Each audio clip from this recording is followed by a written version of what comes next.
UPSC habitat YouTube channel में आपका स्वागत है। आज हम करंट अफेयर्स सीरीज में यूपीएससी प्रीलिम्स 2026 दो महत्वपूर्ण विषय पर चर्चा करेंगे। पर एक मिनट, असल में आज की इस चर्चा में दो नहीं बल्कि तीन सबसे क्रिटिकल और हाई विषयों को हम कवर करने वाले हैं। वो हैं साइंस, इकोनॉमी और एनवायरनमेंट। इसीलिए हम इसे SEE स्नैपशॉट कह रहे हैं। यह सेशन पूरी तरह से उन कॉन्सेप्ट्स पर बेस्ड है जो सीधे तौर पे आपके एग्जाम में हिट कर सकते हैं। तो चलिए फटाफट आज का एजेंडा देख लेते हैं। सबसे पहले साइंस में हम सस्टेनेबल एविएशन फ्यूल समझेंगे, फिर इकोनॉमी में इकोनॉमिक इंटीग्रेशन के लेवल्स को डिकोड करेंगे, उसके बाद एनवायरनमेंट में प्लानिटरी बाउंड्रीज का एनालिसिस होगा और आखिर में एक तगड़े प्रीलिम्स प्रैक्टिस MCQ से अपना नॉलेज टेस्ट करेंगे। यह सेशन बिल्कुल स्ट्रिक्टली सिलेबस पर फोकस्ड है, जहां हम एग्जामिनर के बिछाए ट्रैप्स को पहचानना सीखेंगे। शुरुआत करते हैं साइंस से। हमारा टॉपिक है सस्टेनेबल एविएशन फ्यूल। देखिए, आजकल एविएशन टर्बाइन फ्यूल के दाम आसमान छू रहे हैं और एयरलाइंस काफ़ी संकट में हैं। ऐसे में ये टॉपिक एग्जाम के लिए बहुत ही ज़्यादा हॉट और रेलेवेंट हो जाता है। आइए इसे थोड़ा गहराई से समझते हैं। एयर इंडिया, इंडिगो जैसी बड़ी एयरलाइंस महंगे ATF के कारण काफ़ी परेशान हैं। अब यहाँ एंट्री होती है SAF की, जो कि एक ड्रॉप इन बायोफ्यूल है। अब आप सोचेंगे कि ये ड्रॉप इन क्या भला है? यही इस पूरे कॉन्सेप्ट का गेम चेंजर वर्ड है। इसका सीधा सा मतलब है कि इस फ्यूल की केमिस्ट्री बिल्कुल हमारे रेगुलर जेट फ्यूल जैसी ही होती है। यानी एयरक्राफ्ट के इंजन या मशीनरी में आपको एक पेंच भी बदलने की जरूरत नहीं है। इसे लाइए और सीधे ATF के साथ मिक्स कर दीजिए, एकदम सिंपल। अब सवाल उठता है कि ये जादुई फ्यूल बनता किन चीज़ों से है। तो इसके सोर्सेज काफ़ी इंटरेस्टिंग हैं, जैसे कि यूज्ड कुकिंग ऑयल, काई यानी एल्गी या जानवरों का फैट।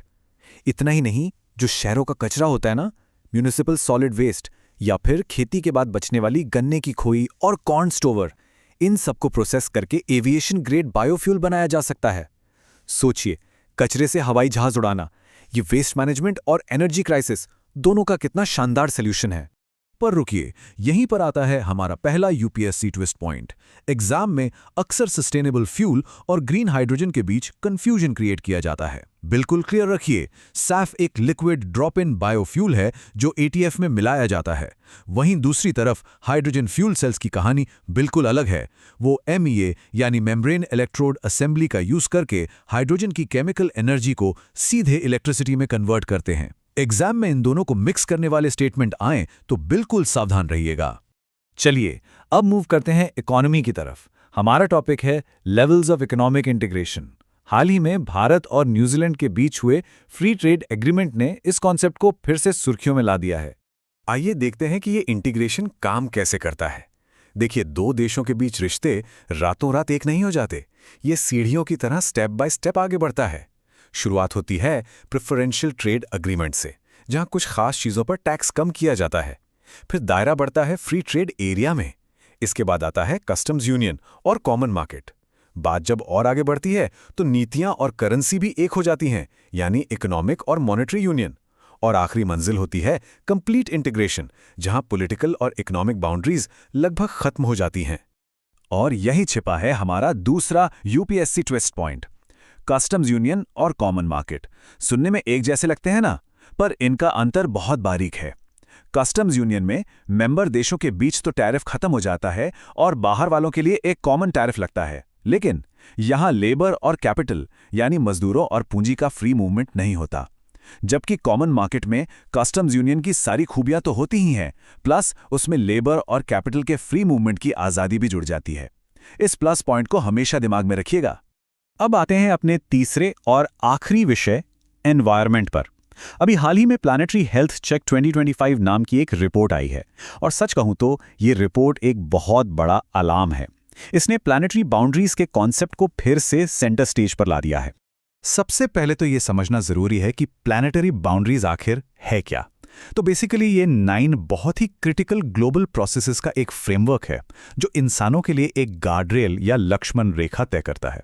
2009 में साइंटिस्ट ने इसे बनाया था ताकि हमें पता रहे कि अगर अपनी मॉडर्न सिविलाइजेशन को जिंदा रखना है तो अर्थ के सिस्टम्स को किन लिमिट्स के अंदर ही इस्तेमाल करना होगा। लेकिन आज की सबसे डराने वाली सच्चाई इस एक नंबर में छुपी है, 7। जी हां, 9 में से 7 प्लानिटरी बाउंड्रीज हम पार कर चुके हैं। ये कोई छोटी मोटी बात नहीं है।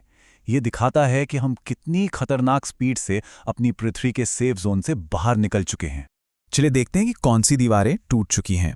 Climate change, biosphere integrity, land system change, fresh water use, biogeochemical flow, novel entities और ओशन एसिडिफिकेशन, ये सब डेंजर जोन में हैं। और यहाँ एक बहुत इंपॉर्टेंट अपडेट है। 2025 की रिपोर्ट के हिसाब से ओशन एसिडिफिकेशन इस लिस्ट में शामिल होने वाली सबसे नई बाउंड्री है। अब सेफ जोन में सिर्फ 2 ही बचे हैं, ओजोन लेयर डिप्लीशन और एटमॉस्फेरिक एरोसॉल लोडिंग। और अब बात करते हैं हमारे आखिरी यूपीएससी ट्विस्ट पॉइंट की।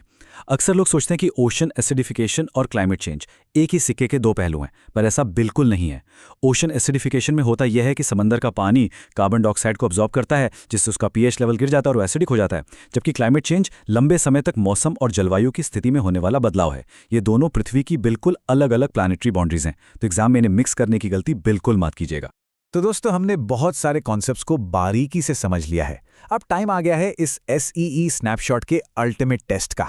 देखते हैं कि पिछले कुछ मिनटों में हमने जो डिस्कस किया उसमें से आपको कितना याद रहा। चलिए इन स्टेटमेंट्स पर नजर डालते हैं। पहला, सैफ एक ड्रॉप इन फ्यूल है। दूसरा, एक कस्टम्स यूनियन लेबर के फ्री मूवमेंट की अनुमति देता है। तीसरा, ocean acidification climate change boundary का ही एक हिस्सा है। आपके ऑप्शंस हैं A 1 और 2, B सिर्फ 1, C सिर्फ 2 या D 1, 2 और 3। थोड़ा सोचिए और उन ट्रैप्स को याद कीजिए जो मैंने अभी आपको बताए थे। और सही जवाब है ऑप्शन बी, यानी केवल पहला स्टेटमेंट सही है। जैसा कि हमने डिस्कस किया था, SAF वाकई एक ड्रॉप इन फ्यूल है जिसे बिना किसी मशीनरी चेंज के यूज किया जा सकता है। स्टेटमेंट 2 गलत है क्योंकि लेबर का फ्री मूवमेंट कस्टम्स यूनियन में नहीं बल्कि कॉमन मार्केट में होता है। और स्टेटमेंट 3 भी बिल्कुल गलत है क्योंकि ओशन एसिडिफिकेशन और क्लाइमेट चेंज दोनों अलग अलग प्लानिटरी बाउंड्रीज हैं। तो आज के इस सेशन के बाद एक सवाल जो मैं आपके साथ छोड़कर जाना चाहता हूं वो ये है कि क्या हम इंसान अगले एग्जाम साइकिल से पहले इन टूटी हुई 7 प्लानिटरी बाउंड्रीज में से किसी एक को भी वापस सेफ जोन में लाने की कोई ठोस शुरुआत कर पाएंगे? सोचिएगा जरूर। आज के इस एक्सप्लेनर में बस इतना ही। सीखते रहिए और आगे बढ़ते रहिए।